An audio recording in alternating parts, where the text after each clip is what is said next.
लवकरच हा कॉरिडॉर झाल्यानंतर 40 लाख 50 लाख वारकरी देखील हँडल करण्याची कॅपॅसिटी, ती क्षमता ही आपली तयार होईल.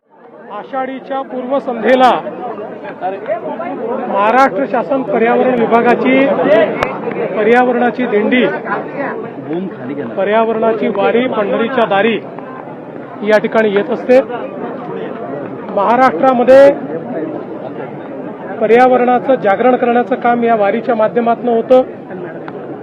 आपल्या पारंपरिक संस्कृतीच्या माध्यमातून कीर्तन असेल, भारुड असेल, गोंधळ असेल, पोवाडा असेल, अशा विविध सांस्कृतिक माध्यमातून आपल्या परंपरेमध्ये पर्यावरणाला दिलेलं जे महत्त्व आहे आणि विशेषतः भागवत धर्मामध्ये ज्ञानेश्वर माऊलींपासून जगद्गुरू तुकाराम महाराजांपर्यंत सर्व संतांनी ज्या प्रकारे पर्यावरणाचा संदेश दिला आहे तो पोचवण्याचा प्रयत्न या माध्यमातून आपण करत असतो.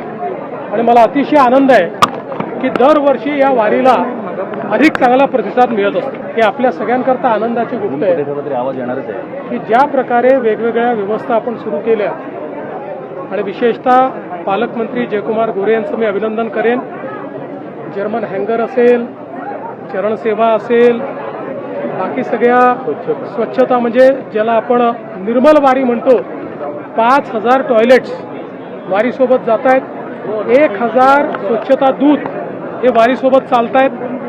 त्यामुळे कुठेही घाण नाही, कुठेही अस्वच्छता नाही. वारीमध्ये विचारांची निर्मलता तर आहेच, पण वारी तिथनं गेल्यानंतर परिसराची निर्मलता देखील अतिशय उत्तम पद्धतीने ठेवण्यात आलेली आहे. वाळवंटामध्ये आपण बघितलं असेल कचऱ्याचं कुठे लवलेश नाही, अतिशय सुंदर त्या ठिकाणची व्यवस्था आहे. पाण्याची व्यवस्था त्या ठिकाणी निर्मल पाणी पाहायला मिळतं आहे. त्या ठिकाणी कुठेही घाण किंवा विष्ठा आपल्याला पाहायला मिळत नाही. नवीन घाटाची व्यवस्था देखील झालेली आहे. या खूप व्यवस्था झाल्या आहेत आणि ही गर्दी किंवा वारकऱ्यांची संख्या, भाविकांची संख्या ही वाढतच राहणार असल्यामुळेच हा आराखडा करायचा आहे.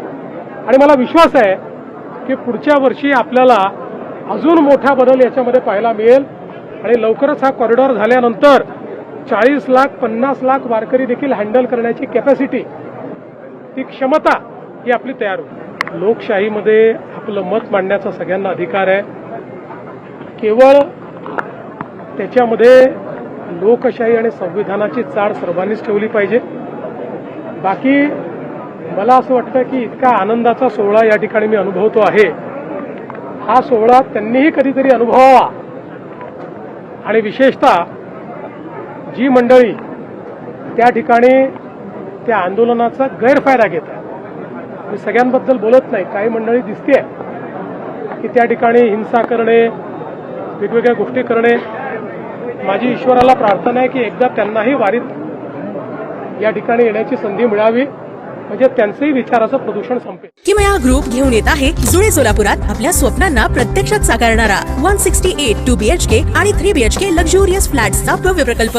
सोबतच मेडिटेशन आणि yoga hall, EV charging point, fully equipped gymnasium, मुलांसाठी library, study centre, walking track with common garden, cricket turf, मनोरंजनासाठी अनेक सुविधा उपलब्ध. किमया ग्रुपचे किमया स्वप्नसृष्टी हॉटेल सेलिब्रेशन समोर जुळे सोलापूर. संपर्क 77 800 43 800.